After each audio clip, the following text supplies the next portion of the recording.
Welcome back to my YouTube channel, guys. This week I'm making biscotti. So I've got my flour, baking powder, and salt in there. I've got my butter. I've got my eggs with my vanilla essence. I've got my sugar, and then I've got my orange peel candied and some orange zest in here. Let's get this video started. First things first, I mix my flour, my sugar, baking powder, salt, and butter, and I mix in here. And well, I put it in the mixing bowl and mix by machine, but you can mix this recipe by hand. It's just going to take you a little bit longer, but it's not that bad.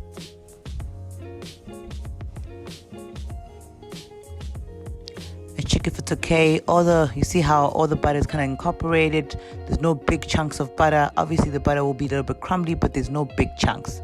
So then I know I'm good to go by adding my liquids in, which is going to be my egg and my vanilla essence. Oop, there they go. Smells amazing. Wow, the vanilla really comes through. I give that like a slight mix.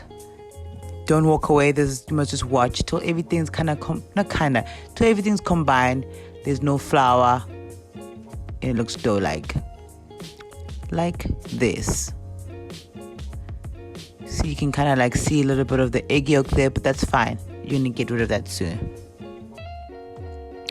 So I'm totally happy, and then I add my orange peel mix and my orange zest mix. At this point you can use whatever you want: white chocolate, nuts, pistachio, cranberries, whatever floats your boat, what kind of biscotti you like. I thought this would be a very festive flavor. It's actually, everyone loves orange and biscotti. Very tasty. Alright, when it's done, it looks like this. Beautifully mixed. Do not overmix this recipe. It's going to make it hard for you to roll it out. Okay, here we go. Here's my dough. Beautiful. So to roll it out, I separate it into 3 equal logs, depending on how big you want a biscotti. If you want to make a thick one, it doesn't matter. But for me, I like it nice and slender, sexy. And then I put some flour on my surface, and then I roll out. Not too much flour, just enough so that the dough doesn't stick onto your surface. Roll, roll, roll, roll, roll.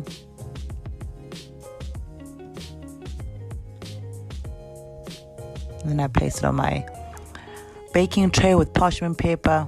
I forgot to spray, so don't do that. Don't forget to spray. I straighten it out. Boom.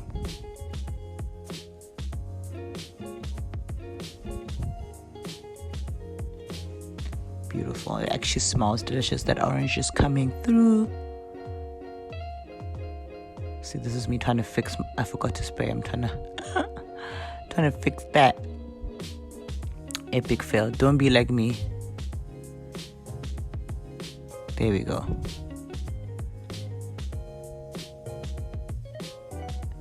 Then I flatten it out, as you can see, with my hand. Squish it down, not too much.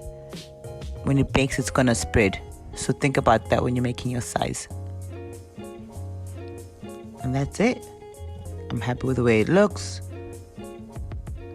and it's time to bake. I baked it at 350 for 10 minutes, then I dropped it to 325 for the rest of the 15. When it's baked, you're gonna see it's gonna be like firm to the touch, golden brown. If you stick something through, it comes out clean. Then you know it's done. I'm about to start cutting. You have to wait for it to cool before you cut. Do not cut this when it's hot, especially this recipe of mine. Some recipes, they call for you to cut this when it's hot, but not this recipe. So I used a flat blade to cut mine, and mind the tissue that's like that serviette that's there, mind that.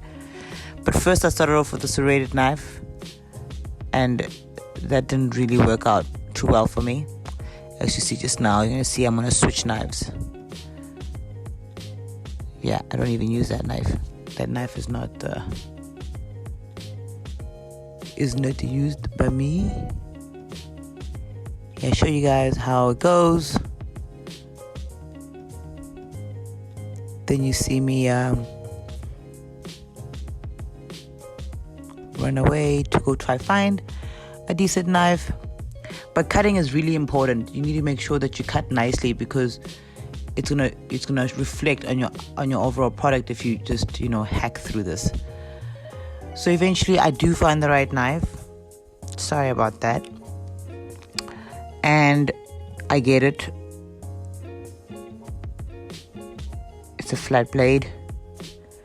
I like nice thin slices, but it's up to you the thickness of the biscotti that you want. But biscotti is not supposed to be too thick.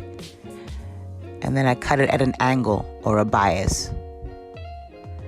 It's more like slicing and pushing at the same time. If you're using nuts in your biscotti, you're going to have to slice really more than hack through, so you can get through to those nuts. And if you do use nuts, make sure that you roast them before placing them in your biscotti. Don't be basic.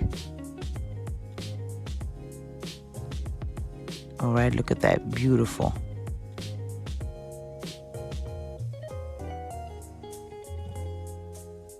Love it.